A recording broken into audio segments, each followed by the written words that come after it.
More than 75 years. Ito po ang Presidential Broadcast Service. Pakinggan, panoorin, agaran in real time, o balikan sa pag-scroll up and down. Mga balitang dapat malaman, impormasyong tunay at napakikinabangan. Saan ka man, sa buong kapuluan. Babangon sa bagong sigla. Kababayan. Kasama ang social media. Powered broadcaster ng bagong mamamayan. Tapat sa pag-uulat. Ito po ang Presidential Broadcast Service sa Metro Manila. Radyo Pilipinas 1, 738 AM. Ang oras, 3 minuto, makalipas ang alas 9. Ang mga latest, ang mga trending. Ano na ba ang mga happenings? Usap-usapan. Siksik sa kwentuhang magaan at masiglang talakayan ng mga paksang siguradong inyong kawiwilihan. Bawat usapin, makabuluhan. Kaya people of all ages, kasali kayo sa Usap-usapan. Kasama si Ben Blones sa Radyo Pilipinas 738 AM at Radyo Pilipinas World Service.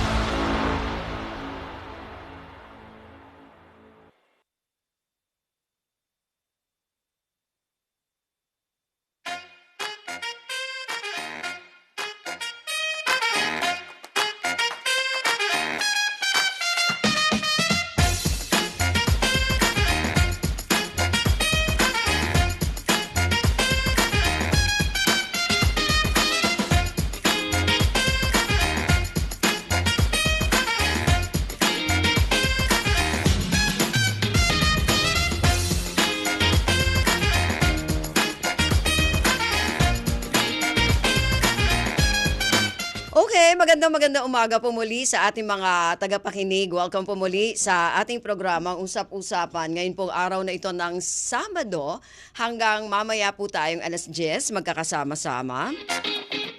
Siyempre napapakinggan po tayo sa ating himpilan sa Radyo Pilipinas 738 kHz sa inyong mga radyo sa AM band. At siyempre napapanood din po tayo sa ating FB live streaming.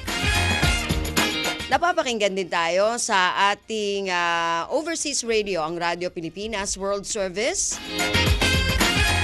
At napapanood din po ang ating programa sa ating Radyo Pilipinas World Service Facebook page. Ang RP1 ay available na rin po sa Free TV. Ito po ay joint cooperation sa pagitan ng PTV at RP1 na mapapanood sa TV Plus Channel 3 at Afford the Box Channel 45 to 49. Ako po si Ben Blones at ang mga pag-uusapan po natin, ang mga lineup ng ating topic para sa araw na ito. Sa unang bahagi ay ang International Day of Sign Languages at mamaya po babanggitin natin yung ating mga panauhin at syempre sa second half ng ating programa ay makakasama naman natin ang mga kaibigan natin mula sa HSAC. Ayun, ang Human Settlements Adjudication Commission. Samantala, eto na tayo sa ating unang bahagi at katulad ng sinabi natin, ang pag-uusapan po natin ngayon ay ang tungkol sa International Day of Sign Languages. At kasama po natin mula sa Philippine Association of the Deaf Incorporated o PADI. Ayan, ang corporate secretary nila si Ma'am Juveline Montalvo at kasama rin po natin dito, isang deaf. Kaya may interpreter tayo dito. Sabi ko, paano ba yung good morning? Ayan, ganito lang daw. Parang sumasandok ka lang. Ayun, good morning. Pataas. Ayun. Okay. So kasama natin si Mr. Ray Alfred Lee, ang second vice president ng PADI. At syempre, ayan, kung nakikita nyo sa ating Facebook page, habang tayo ay nagsasalita, may nag-i-interpret sa atin, si Ma'am Flor Delisa Sakdal, ang ating interpreter ngayong araw na ito. Okay, ayan, so umpisahan na natin agad yung ating talakayan. Unahin muna natin, Ma'am Juvie, itong sign language dito sa Pilipinas. Kailan ba ito pinakilala yung sign language? Actually po, hindi po natin masabi kung kailan po talaga nag-start ang sign language natin dito sa Pilipinas. Kasi po, noong unang panahon pa po, hindi na mga gestural po kasi ang talagang ang inaano, yung galaw po ng tao. So, kung ano po yung kain, subo. Ganun lang, subo lang. Okay. Yun na po yung sinasabi nating sign language. So, Pero kasama pa rin yun ngayon, pagkakain. ma'am. Pwede pa rin. Yun po, ang sign na po yun is yung sa Filipino Sign Language naman, yung sign na kain. Okay. Kasi po, magkaiba po ang American Sign Language Okay. or yung signing exact English Okay. sa Filipino Sign Language po natin. Okay, sige. So, balikan natin yung Yes, sinasabi mo kanina. So, pinakilala yung sign language dito sa atin kailan? Sa 18 something po ng mga Okay. Jesuits. So, Okay. yung mga Jesuits po kasi nakakita po sila, nakakilala sila ng mga kabataan na hindi nakakapagsalita. So, ang akala nila talagang na ayaw lang magsalita. Nung nalaman po nila na hindi po sila makarinig, kaya gumawa po sila ng mga senyas na natural po, kung ano Okay. lang po yung galaw ng tamang galaw po ng natin noon. So, yun lang po muna ang naging history ng sign language po dito sa Pilipinas. Okay, so kailan yung talagang naging formal na yung sign language dito sa Pilipinas? Siguro sir, ma'am, ang kasi yung isa sa yung sa association po ma'am namin, nag-start po ma'am kami kasi noon 1926 pa.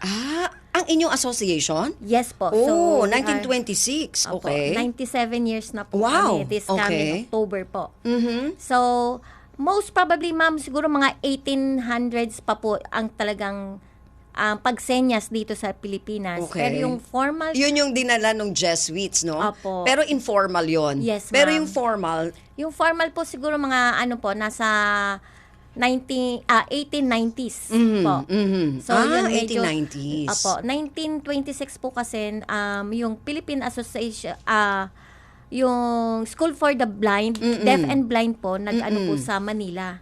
So, doon na po tayo nag-start, mga 1926 po. Okay, 1926 talaga. Yes, Okay. Pero sabi mo nga kanina, Ma'am Juvie, bago tayo magpunta kay Sir Ray Alfred dito. Sabi mo kanina may magkakaiba, 'di ba, ng mga klase ng sign language. So ano-ano ba yung mga iba-ibang klase nito? Kung dito po pagbabasihan po natin sa Pilipinas, ma'am, meron po ma'am tayong yung bago po na pinirmahan ni Presidente Duterte nung 2017.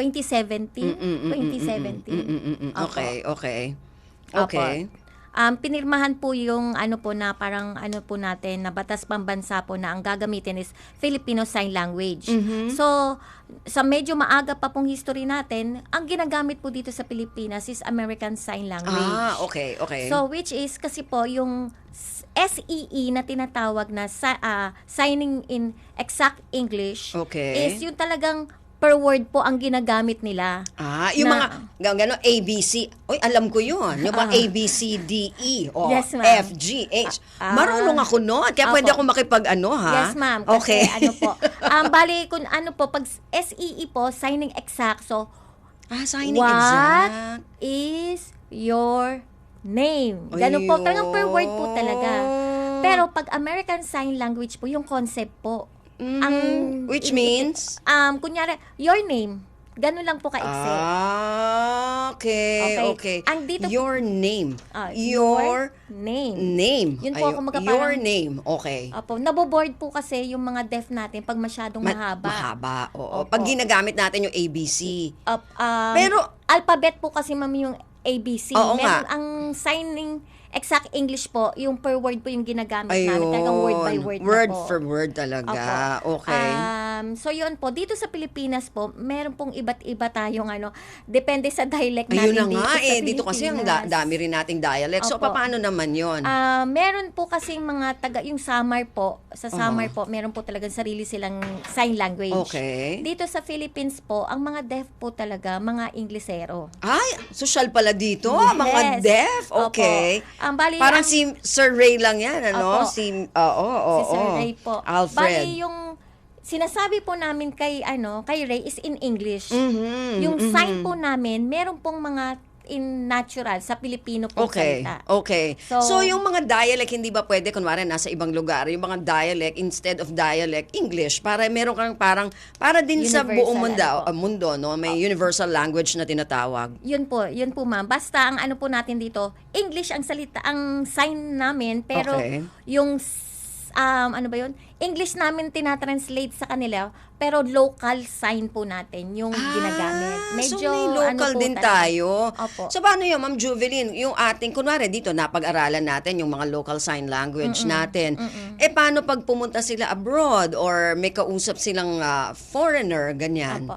Yung ngayon po kasi, yun nga po, kumbaga lately lang po inaprobahan yung paggamit po ng Filipino Sign Language. Yung medyo nasa mataas na yung mga, medyo matatanda na pong mga deaf, they use English. So kaya po nila makipagsabayan pag nasa ibang bansa. Which is, karamihan po sa iba't ibang bansa po kasi is English po talaga ang ginagamit. Nga, oo, yun nga. Ngayon po, etong FSL, yung Filipino Sign Language po na pinirmahan ni Pangulong Duterte, Oo. i-implement po ngayon sa mga Okay. elementary, sa mga bagong kabataan pa lang po ng mga deaf. Okay. So maraming, may school ba tayo talaga ng deaf? Yes, ma'am. Okay. Meron po. So yung nag-i-implement, ano yung nandun sa i-implement na yan? Na kailangan po, ang gagamitin po natin is Filipino Sign Language, which is natural, po natin. Okay. Kumbaga, yung, kunyari yung sa kakain nga natin, Oo. sa English, sa kasi, ganun po, letter E, eat. Okay. Pero dito dapat po- nakaganon ka bago Oo. ka gaganon. Ganun po. Ganon, Kakain, kakain, English. eat. Opo. Okay. Pero ngayon sa FSL po, ang sinasabi po ni Sir Ray, ganun na. Kung magkakamay po tayo, paano tayo kumain? Pero maintindihan ba tayo niya pag nandun Ng- tayo sa labas ng bansa? Gestural po ang tawag natin doon. Kung maaano po nila. Pag gumanon, naisip nila, ay, kain yun. So nagigets din nila agad yon. Opo, ma'am. Basta ganon. Opo, O gesture tama ang pala gamit. si Erwin. Sabi niya, pwede ako mag-sign language pagkakain. Kakain na. Kakain na, tama ka, Erwin. Opo. Okay, Yes, ma'am. so yun pala, no? Ang Opo. galing. Tapos, yung mga, kumusta naman yung ating deaf community sa bansa? Para mamaya tatanungin natin si Sir Ray Alfred dito. Opo. Actually po, as a, po kasi, PWD advocate na rin po kasi ako. Kahit anong, okay. kahit anong disability po. Okay. Sa deaf po ngayon, medyo nakakaano lang po na wala pong opportunity sa kanila. Na sa mga, sa mga trabaho, yung sa business. Kumbaga parang, kailangan pa pong makiusap pa natin. Sa organization po namin, kailangan pa namin makiusap, makipag-coordinate sa mga different company na pwede po bang magtanggap kayo ng mga applicants na deaf. Which is yung mga establishments po natin tsaka yung mga businesses po dito. Hindi, yun nga lang po, yung accessibility law natin mismo is hindi implemented dito masyado sa Pilipinas. Okay, so ano ba dapat para maging accessible? Meron po tayong mga posters, kunyari sa mga restaurants po. Dapat kahit papano po, meron silang staff na marunong mag-sign language.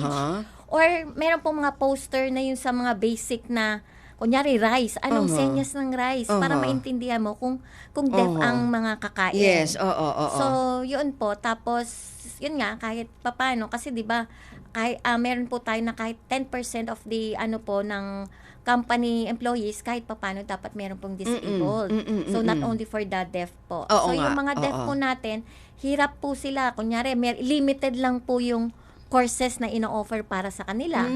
Tapos, limited lang po pag nagkapagtapos po sila.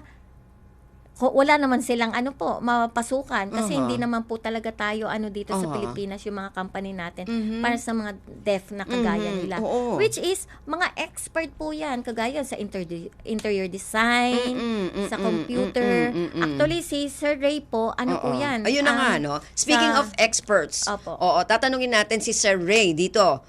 Kung ano yung expertise naman niya. Kasi nakita ko dun sa kanyang medyo mahaba yung kanyang resume. Yes po. Pinagod ako ni Sir Ray doon sa pagbabasa ko doon sa resume. So kakaiba siya, di ba? Dahil ang dami niya. Merong researcher, merong mga, ang dami, no? Yes po. So ano ang expertise ngayon ni Sir Ray at paano niya ito nagagamit bilang deaf? Okay. Ayan. I teach FSL FSL. for the deaf and the hard hearing and also the hearing. Aha. In general. Ma'am, lapit po. Ma'am, ayan. Training in general. Okay. So, nagtitraining sa mga ano yung FSL? That is a Filipino Sign Ah, Language. okay. Filipino Sign Language. Ma'am, siya po yung isa sa mga utak ng FSL dito sa Pilipinas. Okay. Ng implementation. Siya po talaga yung nagka-campaign niyan. Okay, okay. So, paano, gusto ko na itanong kay Sir Ray, Ma'am Flor de Lisa. Yes po. Ano yung mga na-encounter niya ng mga struggles being deaf? Kasi, syempre, katulad ng sinabi ni Ma'am Juvie dito kanina, kakaunti lang yung oportunidad na ibinibigay sa kanila. So, paano siya naging ganito na napakarami niyang pinag-aralan at ngayon nagtitrain pa siya? Ayan. Okay. Binabasa niya po kasi yung question po may ninyo. Tinranslate ko po kasi sa English para po mas maintindihan okay, niya po. okay.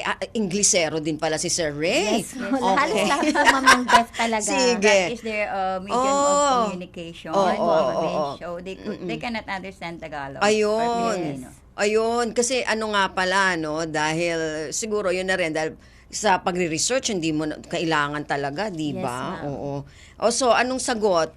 Ma'am Flor de Lisa, medyo nahihirapan still ata sa tanong ko si still Sir Ray. Okay. Still reading.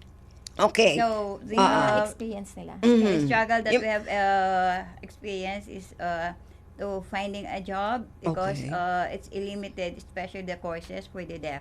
Mm-hmm. As only few Can communicate. can communicate and have the access, especially in the mass, and there are no Mm-mm. Yung caption po captions. sa baba.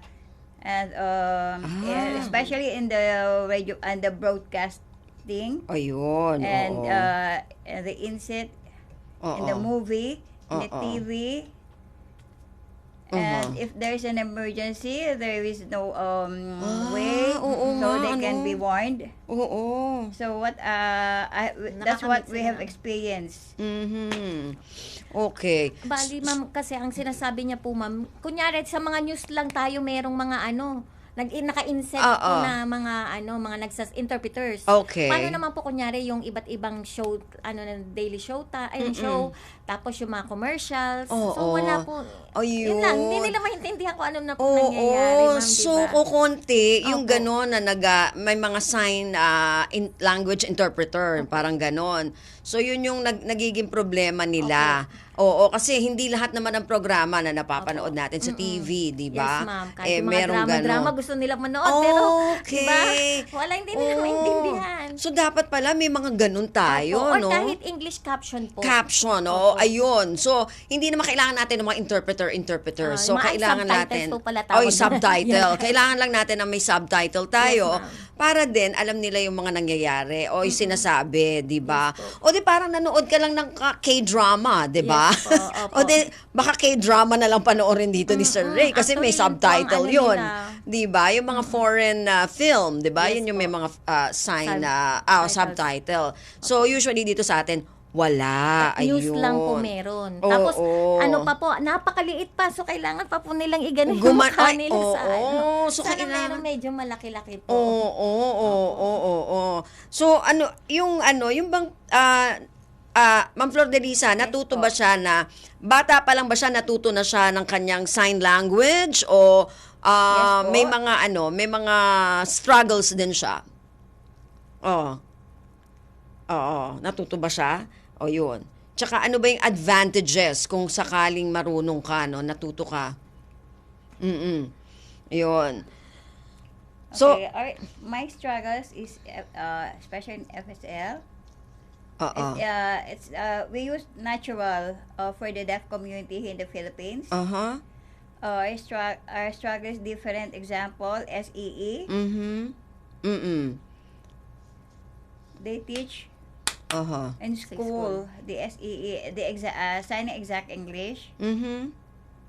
Oh, Okay. Yes. oo. Sign exact English. Okay. It's all word for word. Example, I will go home. We don't use that Okay. in education. Uh-uh. We use natural sign language for the example. If you will sign go home. Ayun. It's very easy. Go It's home. a small only. The Ganun deaf can, lang.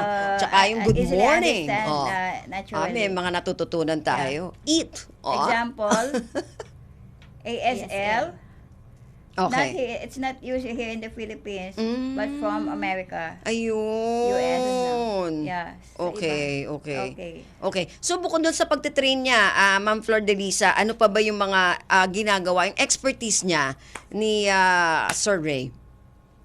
I Nagtuturo. Teach, okay. first Aha. sign language. Mhm. The second, the deaf culture Oh. and the identity. Okay. And the sign language. I teach sign language in the community Mhm. with the history of the deaf. Ah. Then, I'm skilled Okay. in giving Mhm. hand Okay. Okay. Research. Okay. Yeah, no. Hindi ba siya nahihirapan yung Okay, kunwari magre-research? handicrafts, like the sewing Mhm. and carpentry, Mhm. making the Housekeeping. bags. Ang dami pala naman niyang Handicrafts, okay. ginagawa. I'm skilled Oo. in handicraft. Wow, ang dami naman palang ginagawa. Okay. Okay din, no? Yun, ano?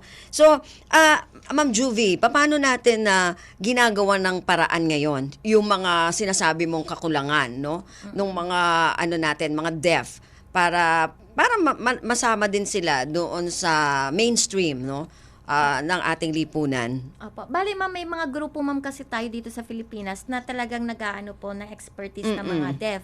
So, meron po tayo yung sa, yung sa Caritas, yung Ministry for the PWD po. So, nagtuturo din po, ma'am, sila ng mga ng mga sign language. Kaya Okay. lang po, ang expertise, ang parang major naman doon sa grupong yon is yung sign mass. So, sa religious signing naman po. Sa religious Opo, naman. makikita Okay. niyo po sa iba't ibang Catholic churches po natin dito, meron na po tayong mga interpreters.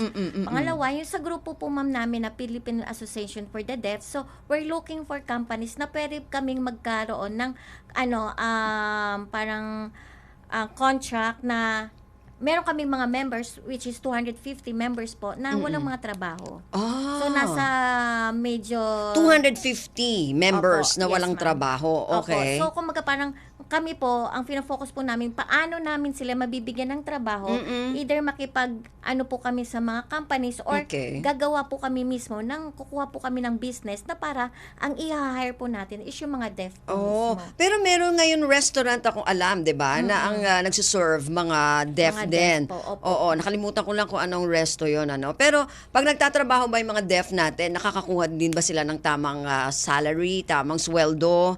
Yun din po, ma'am, ang Ayun medyo nga. natin. Yun Oo, nga, kumbaga so- parang meron na po tayong mga Magna Carta for PWDs dito sa Pilipinas. Meron po tayong accessibility law for the PWDs, which is hindi po masyadong na-implement dito sa Pilipinas. Okay. So dapat kasi 'di ba, yung iba siguro mas mura yung binibigay nilang sweldo kasi Yes siguro po. Kasi sabi nila, hindi, may kulang yan. Hindi naman Hindi- yan. oo. Kumbaga, ang sa akin lang po, bigyan natin ng chance. Yes, Kasi oo. hindi po natin alam na minsan meron tayong mga na hindi natin kaya, pero sila po kaya po Oo. gawin Pero po yun. sa inyong experience sa PADI, sa Philippine Deaf Association, ilang porsyento nung mga natin, mga deaf ang na-employ?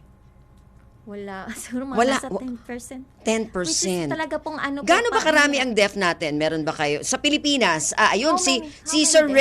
Ray, ilan? Gaano karami yung deaf natin dito sa Pilipinas? 2 million daw po. 2 million 2 million. na deaf. 2 million Oo, deaf. tapos ilang porsyento? 10% lang ang merong trabaho. More or Kay less. Sir Ray, baka may na-research siya, no? May ilang porsyento ang nakakapagtrabaho, Sir Ray? Only 20%. 20%.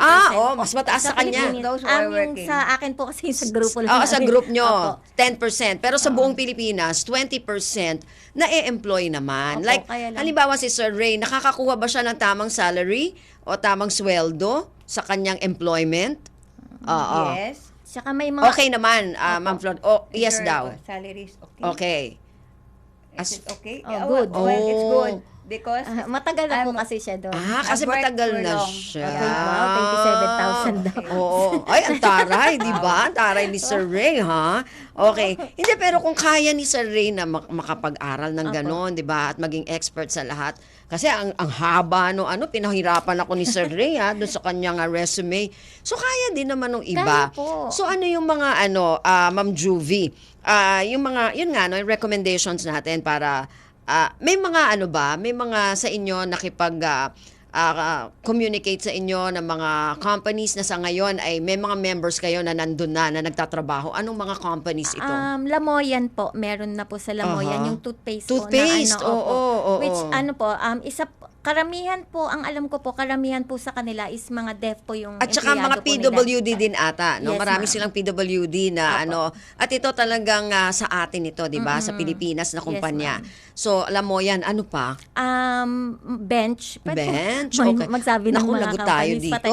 Hindi, pero hindi naman, kung sino lang naman, Opo, no? yun po Yung kasi yung mga tumutulong nakikita talaga, namin. na Opo. hindi naman tayo dito Nagpo-promote. nagpo-promote. Opo. Basta, anong mga yan na nakakatulong. Kasi, baka may mga nakikinig din sa atin ng mga company na Oo nga hindi po. nila alam na meron palang mga ganito, no? Na pwede nilang gamitin dun sa kanilang, sa kanilang mga sa kanilang mga kumpanya, Opo. 'di ba?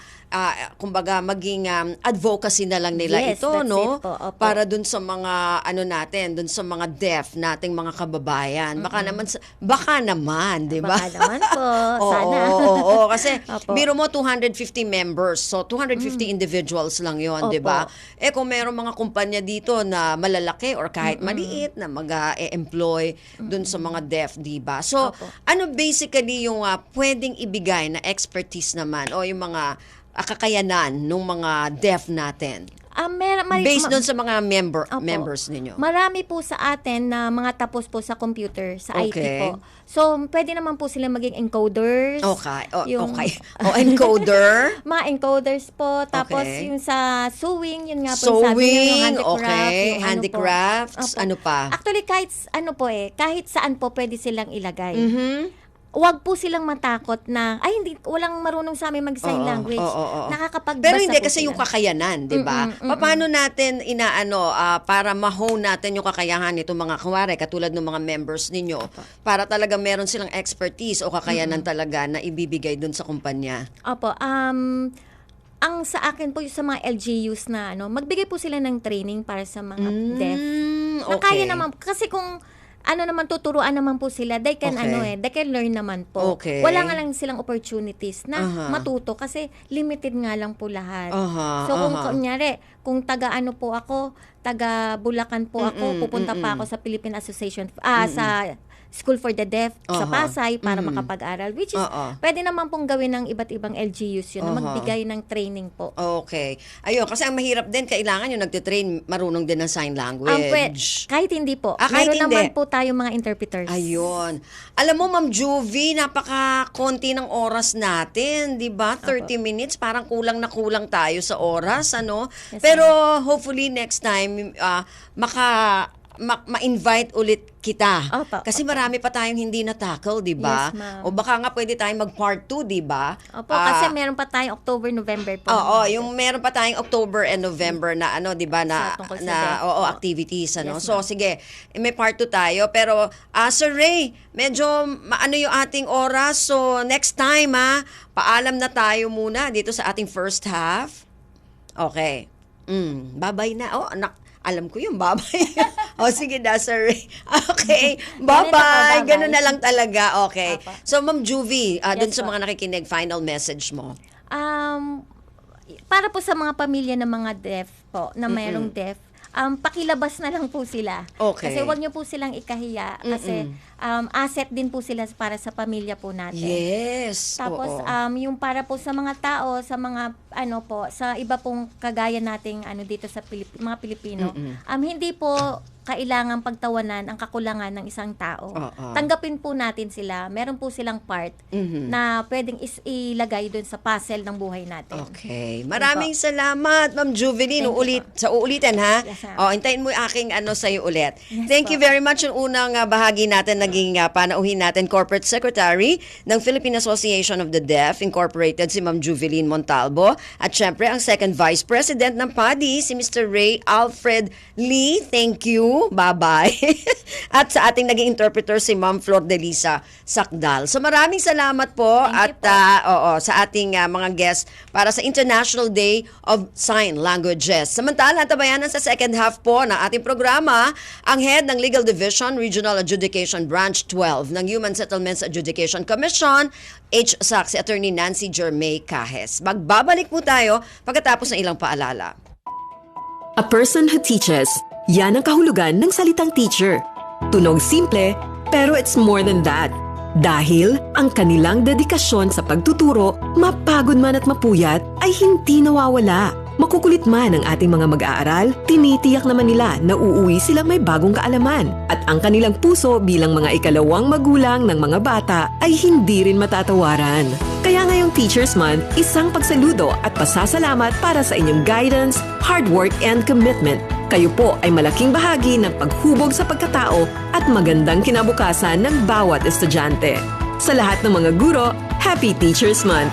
Isang pagpupugay mula sa Presidential Broadcast Service at Radyo Pilipinas. Sa 10th Asian Summit na ginanap sa Singapore, ipinagmalaki ni Pangulong Ferdinand R. Marcos Jr. na napakarami ng business opportunities sa Pilipinas. From digital and renewable energy to manufacturing and tourism, we are a nation on the rise, ready to collaborate with partners who see the potential that we hold in the Philippines. Our journey towards a digital future is in full swing. Siniguro naman ng Pangulo sa lahat ng investors na matatag ang ating bansa sa kabila ng mga kinakaharap na pagsubok. The Philippines has faced its share of challenges, as with any country. But we emerge from them stronger and more resolute. Our nation's resilience and ability to adapt are not just stories, they are lessons that we bring to the table. Lessons that we share with partners who are invested in our shared future. Para sa iba pang mga balita at impormasyon, manatiling nakatutok. Tapat sa pag-uulat, Radyo Pilipinas. Mahahalagang issue, maiinit na balita at talakayan. Alamin sa mas pinaganda, mas pinalawak, mas pinalakas. Radyo Pilipinas, 738 sa Metro Manila. Mga kwentong nakakatuwa. Mga usaping kapupulutan ng aral. Usap-usapan. Kasama si Ben Blones sa Radyo Pilipinas 738 AM at Radyo Pilipinas World Service.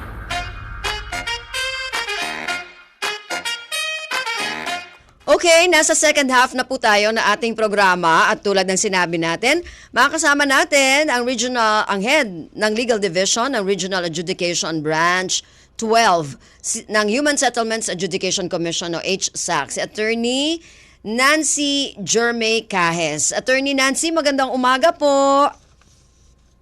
Magandang umaga po, Ma'am Ven, at sa lahat ng mga viewers at listeners ng programa, magandang umaga po. Okay, ayan. So, ang pag-uusapan natin kasi yung jurisdiction ng HSAC, Attorney Nancy, ano po? So, syempre, Yo po. una-una nating tanong, ano-ano ba yung sakop na jurisdiction ng HSAC? Okay po, Ma'am Ven. Bago po siguro sagutin yung tanong, Ma'am Ven, mas mabuti po siguro na i-define o alamin po muna natin kung ano po bang ibig sabihin ng jurisdiction o jurisdiction. Yung jurisdiction po, ito po yung power or authority ng isang korte or quasi-judicial bodies kagaya ng HSAC na makinig at magdesisyon ng mga kaso or disputes. Ngayon po, sa tanong niyo po kung ano ang sakop o jurisdiction ng HSAC, ayon po sa Unbank Resolution number 8 Series of 2021, ito po yung HSAC Rules of Procedure natin. Nakasaad po doon na ang regional adjudication branches po natin ay may eksklusibong jurisdiction sa una po. May mga kasong kinalaman sa mga subdivision, condominium, memorial parks, and similar real estate developments. Pangalawa po ay yung mga kasong kinasasangkutan ng mga homeowners association. Okay. At yung pangatlo po, yung mga hidwa ang may kinalaman po sa pagpapatupad ng Section 18 of RA 7279 as amended by RA 10884 and its implementing rules and regulations. Ito Ito po yung Balanced Housing Development Program Amendments. Yung pang-apat naman po ay yung mga hidwaan at kontrobersiyang may kinalaman sa mga batas at regulasyong pinatutupad ng DSUD. Except for those cases po na nasa ilalim ng jurisdiction ng judicial or quasi-judicial bodies. Ngayon naman po, kung hindi satisfied si losing party sa desisyon ni regional adjudicator, pwede po siyang mag-apela kasi yung commission po natin ay may exclusive appellate jurisdiction sa una sa lahat ng kasong napagdesisyonan ng mga regional adjudicators at si commission din po may exclusive appellate jurisdiction sa mga appeal sa mga desisyon ng local and regional planning and zoning bodies po. Okay. Nako, medyo malawak din pala, no, attorney, yung sinasakop ng HSAC pagdating dito sa mga homeowners na ito, association. So, kanina, attorney, nabanggit mo yung tungkol sa mga hidwaan. Nako, ito yung madalas, di ba? Pag may hidwaan, ayan na yung kaso. So, ano ba yung mga pwede nating ibigay na halimbawa, no, ng mga nagiging kaso na pumupunta sa inyo dyan sa HSAC?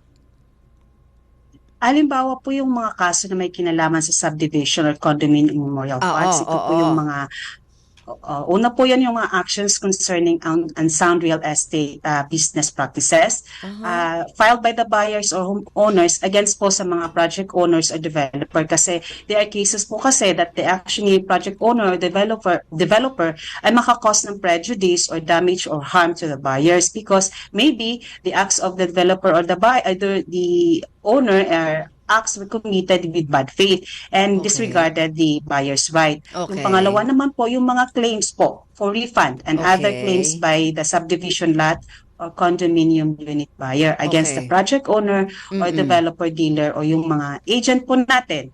Pangatlo po, yung mga kasong involving specific performance of contractual and statutory obligations sa pagbili ng mga subdivision lot or condominium unit, yung pong mga breach of contract. Tapos po, yung pang-apat, yung mga disputes involving the open spaces or common areas. Na-discuss po ito last time ng kasamahan po natin sa HSAC, yung mga open spaces and common areas disputes. Yes, Yung pang-lima naman po ay yung mga suits to declare subdivision of condominiums or other real estate developments na within the regulatory function or jurisdiction ng DSUD na dineklara po na abandon.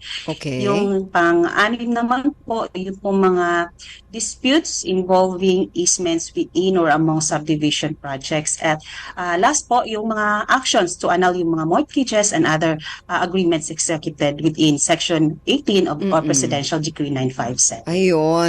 Attorney, kanina hindi natin alam, kukunti lang nakakaalam, nakasama rin pala dyan yung mga memorial parks. Yes po. So ano usually? Ano usually yung mga nagiging problema naman doon sa mga columbarium, pati ba doon sa mga sa mga libingan, meron din? Sa Regional 12 po, wala pa po. Sa RAB 12 po, wala pa po. Pero may mga isa po yan sa mga jurisdiction natin, yung mga columbarium at memorial parks. So ano usually po, attorney? Nabayaran. So yung usually na nagiging problema doon sa mga columbarium, yung mga hindi nababayaran? Yes. Okay. Yes, yung mga area o yung mga area na bayaran na, hindi pala yun ang specific area na napag-usapan ng developer o yung owner. Okay. So dapat talaga yung doon kayo, yung inyong bottom line lagi, yung pinag-usapan, yung naging kasunduan ninyo. Yes po. Yun. Pero ano ba usually? Agreement po talaga. Ano basically, yung basic rights, halimbawa ng mga owners na ito, yung mga homeowners na ito, na madalas na nagkakaroon ng problema? Usually po yung sa mga buyers natin, yung mga breach of contract, yun po. Yung sa kontrata o yung napag-usapan, hindi nasunod ng mga developer o ng mga owners. So, minsan po nag-claim ng refund o nag-claim ng damages po yung mga buyer. Okay. Karaniwan bang nangyayari yan saan? Sa mga subdivision o yung mga owners ng mga condo unit? Saan ba mas madalas mangyari yan, attorney? Subdivision po at yung mga condominium po. Halo-halo po yun sila. Mas marami po dyan. Yes po, nag-claim po ng refunds. So ano yung sa condominium? Ano usually naman yung nagiging problema doon? Usually po sa mga condominium units, yun pa rin po yung breach of contract. Kasali na po doon yung mga reklamo ng mga owners sa loob ng condominium. Halimbawa po yung mga hindi nasusunod na nakasaad sa contract, yung Okay. specific square area ng unit niyo hindi po nasusunod, o yung pag-occupy niyo po sa unit niyo, makikita niyo kaagad na may mga leaks or cracks na posibleng makadamage o makaharm sa buyer. So pwede po yung mag-file ng case or complaint yung buyer. Okay, yung mga buyer. So, pwede ba nating ano ba yung, kasi may sinasabi sila dito na tungkol sa balanced housing development. Naku, alam niyo naman yung mga HOA natin, di ba? May mga talagang, may inaano pa di ba? Ano ba yung tungkol dyan sa balanced housing development? At ano ba yung mga disputes na i-involve doon sa implementasyon nito? Yung Section 18 ng RA 7279. O, di ba? May mga ganun sila talaga, attorney? Ang Section 18 po of RA 7279, ito po yung Urban Development and Housing Act of 1992. Okay. Pero na-amend po ito through Republic Act 10884. Ito po yung Balanced Housing Development Program Amendments. Okay. Usually po, ang mga kaso dito, yung mga violations ng community mortgage o yung CMP or housing projects or programs undertaken by the government or the private sector para sa mga underprivileged and homeless kababayan natin. Ito po yung mga long-term financing na may liberalized interest. Isang halimbawa lang po na kaso dito ay yung hindi nakabayad sa beneficiary or sa beneficiary benenta sa other person ng property na pinagkaloob ng programa ng gobyerno sa kanila without even informing the housing agencies or shelter agencies like NHA, SHAFC or nung NAFC po. Okay, so ano mangyayari? Ito yung mga halimbawa. Okay, so ano mangyayari kung halimbawa ng gano'n na ibinenta ng beneficiary nung mga housing na yon? Anong pwedeng mangyari doon sa beneficiaryo? Ma'am, yung po mga ganong mga kaso po, pinapatawag po si SHAFC or tinitignan yung mga guidelines nila kung ano po ba yung mga violations ni beneficiary o kung depende na po kay SHAFC, may mga guidelines po sila with regards sa mga beneficiary po na nag-violate ng kanilang mga guidelines, especially po yung sa RA 1088. Okay, so ang madalas yung ibinibenta ganon sa iba? Yes po. Okay. Pag ganun ba? Madalas po yung binibenta. Okay. So yun lang usually ang nagiging problema, yung pagbebenta sa iba nitong benepisyaryo. Yun lang. Marami naman po. Yung iba po hindi na nagbabayad. Yun po isa. Pero mas marami po yung binenta sa isa, tapos binenta na naman sa isa, may binentahan na naman na isa, so nagkakagulo-gulo na po. Ayun. So doon nagkakaroon ng problema. Naku, paano sinisettle yung ganyan? Yung ang dami na palang pinagbentahan? Yun na nga po ang problema kasi minsan nahihirapan po yung commission natin o yung regional branches natin kung sino ba talaga ang may tunay na may-ari po ng property. Kasi binenta sa isa, tapos binenta na naman sa isa. Depende na po yun sa complaint na sinamit nila sa amin. So, paano natin titignan yun? Bawa, beneficiary, tapos ang daming pinagbentahan. Paano natin yan tinitignan kung kanino na mapupunta talaga yung yung property na yan? Need po kasi namin yung partner po kasi namin, isa sa mga key shelters po natin is yung SHAFC or NAFC. Sila po yung mga shelter agency. So, partner po natin sila kung paano po natin i-determine yun. May mga guidelines din po sila. So, it would help us also to determine kung sino po ba talaga ang nagmamay-ari at kung sino po ba talaga ang dapat wag nang bigyan ng property kasi hindi naman ginagamit. Benta naman sila kung sino may mga violation. Ganon. Ako. So, nagpapatulong po tayo sa mga guidelines sa mga SHAFC and mga other shelter agencies. Kasi marami talagang nagiging ganung problema, di ba, attorney? Yung mga ganyan na may beneficiary tapos ibebenta sa iba. Talagang ito yung laging nagiging problema nung mga ganyan, di ba? Yung mga may mga apela, attorney, na galing daw sa mga local and regional planning and zoning bodies. Ano ba yung mga zoning bodies na yan? Sa LGU ba yan? Yung mga ganon? Yung mga apela tapos yung mga galing nga doon sa ganitong mga regional local and regional planning and zoning bodies. Jurisdiction din niyo po ba ito, attorney? Yes po, jurisdiction po ng commission namin yung mag-aapila sa mga resolution or decision ng mga local and regional planning and zoning bodies po. So halo-halo po yung mga may kaso dito sa either individual o mga kumpanya. Oo. So sino yung mga karaniwang involved dyan sa mga nagiging ganitong kaso? Mga individual o meron ding mga company? Kasi di ba Yes po, zoning halo po, paano ba ma'am. natin, attorney, ipapaliwanag yon yung tungkol dito sa yung sa planning and zoning? Paano ba natin niya ipapaliwanag dun sa mga nakikinig sa atin? Like for example, kung maanuhan sila niyan, magkakaroon sila ng problema diyan.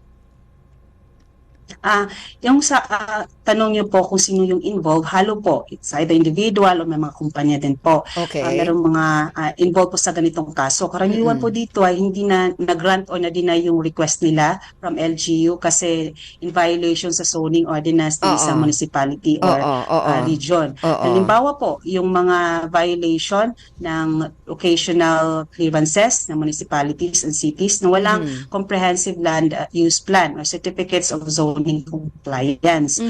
Kung na-deny po yung request nila for permit, maglalabas po ng resolution ang LGU niyan. And from that resolution ng LGU, pwede po silang mag-appeal sa commission dahil ang commission po natin ang may exclusive appellate jurisdiction ito. Halimbawa po, Ma'am Ven, yung mga nagpapatayo ng mga poultry house, example lang, sa mga residential areas. Tapos may mga resolution or ordinance ng LGU.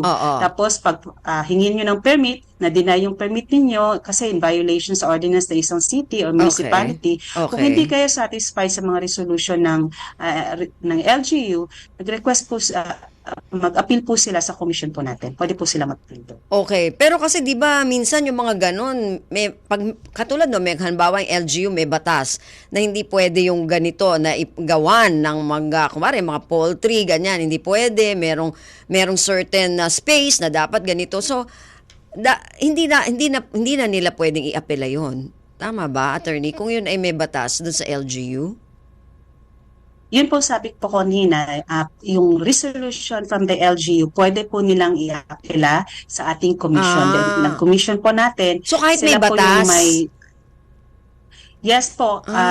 Kasi like for us, example sa atin, sinabihan tayo na may violation. Pero tingin naman natin na hindi naman na-violate. Okay. May rights pa din ako. So gusto ko mag-apela. Okay. The same way po doon sa mga request ng permit tapos hindi sila satisfied sa resolution ng LGU or sa decision ng LGU, so they can file an appeal because the commission po has an exclusive appellate jurisdiction on these cases. Ayun, naintindihan ko kasi akala ko kung anong resolution lang yon. So dapat kunwari may batas ng ganon tapos naglagay ka ng ganitong bagay dun sa yung backyard pero hindi naman may dahilan ka parang ganon na maglagay ka ng mga ganon. Pwede pa rin i-apela. Pwedeng i-apela po. Kung sa tingin nyo na kayo ang tama. Okay. So wala ka namang ginawang mali except yung na yun, naglagay ka lang ng ganon. Pwede din, Kala ko kasi pag batas, pag sinabing, hindi ka pwedeng maglagay ng kung ano dyan, wala nang apela. So ang HSAC pwedeng puntahan para mag-apela. Ayun, pero bukod doon sa mga ganon, para sa mga local, so na. Okay, so bukod doon sa ganon, na example, attorney, ano pa yung mga ibang nagiging dahilan ng pag-deny dahil doon sa mga zoning na yan, thing na yan? Yung pong sabi po kanina na wala pong mga comprehensive land use plan or certificates from the zoning compliance. Kulang yung pong mga compliance niyo. Pwede po yung i-apela, for example, if it was denied sa level po ng LGU. Okay. So pwede rin naman palang i-apela kung may kakulangan. Okay. So pagka na-deny kayo, hindi naman ibig sabihin na hindi na talaga forever kayong gawin yung gusto nyong gawin. So, depende pa rin yan dun sa HSAC kung saan kayo pwedeng mag-apela. Yes po. Ayun, okay. Medyo mas maliwanag sa akin. Yung kanina parang hindi ko masyado nag-get sa mga resolution. Anyway, so attorney, naku, may ilang minuto na lang tayo dito, no? So, bukod dun sa mga pinag-usapan natin, ano pa yung mga gusto nating idagdag para ma-inform natin yung mga HOA natin, ano? Tungkol sa mga pwedeng gawin at yung mga pwedeng i-apela sa HSAC kung sakali. Yun po sa mga HOA natin, marami po kasi mga controversies dun sa HOA po natin. Mas marami po yung mga controversies sa mga homeowners association natin. Kagaya po ng mga controversies involving registration and regulation of OWAS. Example din po yung mga intra-association disputes, yung mga na-deprive yung mga homeowners natin of their rights to avail ng mga enjoy basic community services. Nagbabayad naman sila ng annual dues or mga charges pero hindi sila naka-enjoy o naka-avail ng mga community services. And yung pong hindi ang mga homeowners na nagbabayad pero ayaw po ng mga board of directors o yung mga officers nila na bigyan sila ng right or exercise the right to inspect the association books and records. And marami po pong mga kaso about sa mga HOAs natin na discuss na po previously. Yes. So the HOAs po can also file sa kung saan pong regional adjudication branch sila nagpa-register. Pero yung proseso, attorney, dyan sa inyo, sa inyong branch, gaano tumatagal yon? Halimbawa, pag nag-apela sa inyo dyan?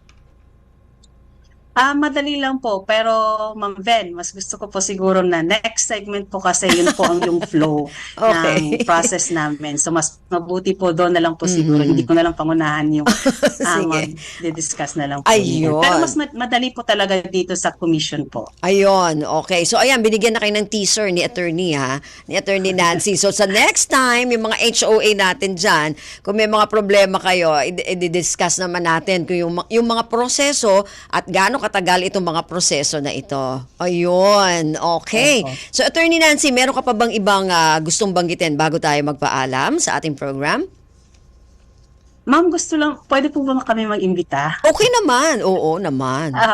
Yes po, kasi po, Ma'am, we would like to invite all the listeners and viewers from our upcoming event po. Kasi po, meron po kaming Philippine Urban Forum to be held at PICC on October 5 to 6 from 9 a.m. to 5 p.m. Okay. This event po is hosted by the Department of Human Settlements and Urban Development. And since ang HSAC po ay isa sa mga key shelter agencies ng DSUD, so we are present in the event as exhibitors. So kung may mga gusto pa kayong itanong o hindi naliwanagan, pwede po kayong bumisita sa Philippine Urban Forum at PICC po. Okay, open forum ito. Yes po. Okay. So kung marami kayong mga tanong-tanong, doon na lahatan na, doon na kayo pumunta. Para isahan na lang. Oo, kasi sabi mo maraming exhibitor din doon sa ano na yan. Saan ulit, Attorney Nancy? Sa PICC ba? Sa PICC po on October 5 to 6 from 9 a.m. po to 5 p.m. Ayun, 9 a.m. to 5 p.m. Pwede po kayo dyan pumunta kung marami kayong gustong itanong tungkol dun sa inyong mga properties, dun sa mga real estate ninyo. So, Attorney Nancy, maraming salamat sa iyong oras. Ma'am, maraming salamat po sa lahat po ng listeners ng Radio Pilipinas. Thank you po for having HSAC once again. At sa lahat po ng mga viewers po ninyo, ang mga listeners, if you have further questions po or mga gustong ma-clarify sa mga na-discuss po ngayon, you may email our Public Affairs Division. Ito po yung email ad nila, info@hsac.gov.ph or visit HSAC's FB page and website www.hsac.gov.ph. Salamat po, Ma'am Ven. Maraming salamat din po, Attorney Nancy, sa uulitin. Yes po, maraming salamat. Okay. Si Attorney Nancy Jermay Cajes, Attorney 5, Head of Legal Division, Regional Adjudication Branch 12, Human Settlements Adjudication Commission o HSAC. So maraming salamat po sa ating mga nakasama ngayong araw na ito sa ating technical side. Rolly Bumatayo at Joy Timidan sa production side. Miss Bea Gaza de Guzman at Erwin Peñano. Ito po si Ven Blones, ang tabayanan ng kalipunan ng mga balita sa inyo sa ilang sandali. We know